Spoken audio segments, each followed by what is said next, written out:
Hi, I'm Margie with FlowMotion Education, and in this video we're going to be introducing you to shoulder joint mechanics. So if you've taken classes with me or been a private client of mine, you know that I want all of my clients to forget they even have muscles. Okay, I'm exaggerating a little bit.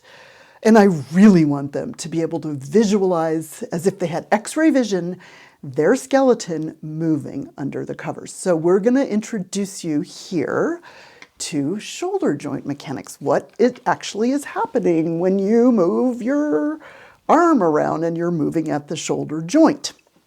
So before we talk about what happens, what the movement is, what is the shoulder joint? Let's talk about the shoulder joint. So the shoulder joint, I'm going to first put it in context, is the joint between what we think of as, it's called in layperson's terms, your shoulder blade, or scapula in anatomical terminology, and your upper arm bone, or humerus in anatomical terminology.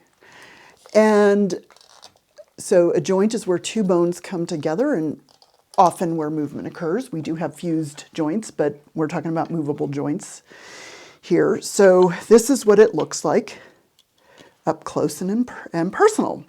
Here's the shoulder blade, and this is the back of it, and it lives on the rib cage, and we're going to experience its motion in a minute. And this is the upper arm bone. So there's the joint between them, looks like this, and that's where the movement occurs.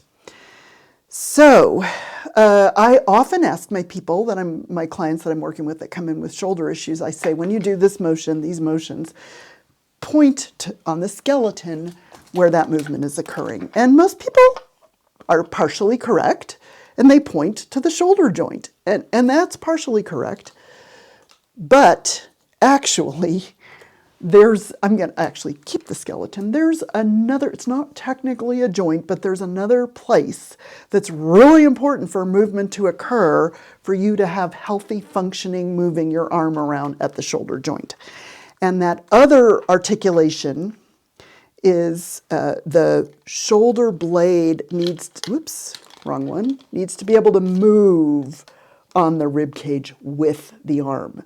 So a lot of people come to me with the cue, shoulders back and down, and their shoulder blades have become adhered to the rib cage and they don't move anymore. And that's not good for your shoulder function, because really, ideally, what we want is we want both movements to occur together, both the actual shoulder joint motion, the head of the humerus moving on the scapula where they come together, but the scapula needs to be able to actually move with the arm bone. I'm not going to get more technical than that. We're going to have a deep dive for all the joints that I'm describing about down the rabbit hole. But for now, just know that if your shoulder blade doesn't move, not good for your shoulder mechanics. So a lot of times we work on restoring the movement or the relationship between the rib cage and the shoulder blade. And I just want you to experience first moving the scapula on the rib cage or the shoulder blades on the rib cage. So familiar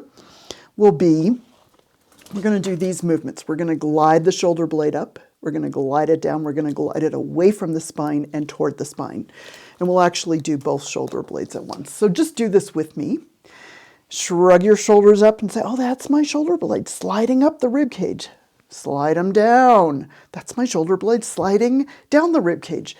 Slide them apart. That's my shoulder blade sliding around the rib cage. Slide them together. That's my shoulder blade sliding toward the spine. And then we're going to just think about a little bit now the actual shoulder joint, the actual articulation between the shoulder blade and the upper arm bone. And again, I'm going to put it in context. So here's the back of the body. This is where they meet. This is the side profile, and then this is the front of the body. So the shoulder blade in back on the rib cage. Okay, but the actual movement at the shoulder joint itself is, so this is front of the body, back of the body. It's sometimes called a ball and socket joint. It's not really a ball and socket, but for right now we can think of it as a ball and socket. So we can rotate, do this rotation, and that would be rotating it in and rotating it out. So that is rotating in, rotating out. It's the ball rotating in the socket. We can, this is side profile, we can reach in front of us and we can reach behind us. And again, that's the ball rotating in the socket, reach in front of us, reach behind us. And finally, we can, this is a gross oversimplification, there's actually more movements than this, but we can reach up overhead and bring the arm back down alongside our body. So that is this movement. Now, so that is definitely happening in the ball and socket joint, but the shoulder blades are moving optimally. For optimal shoulder mechanics, the shoulder blades are moving with the arm bone.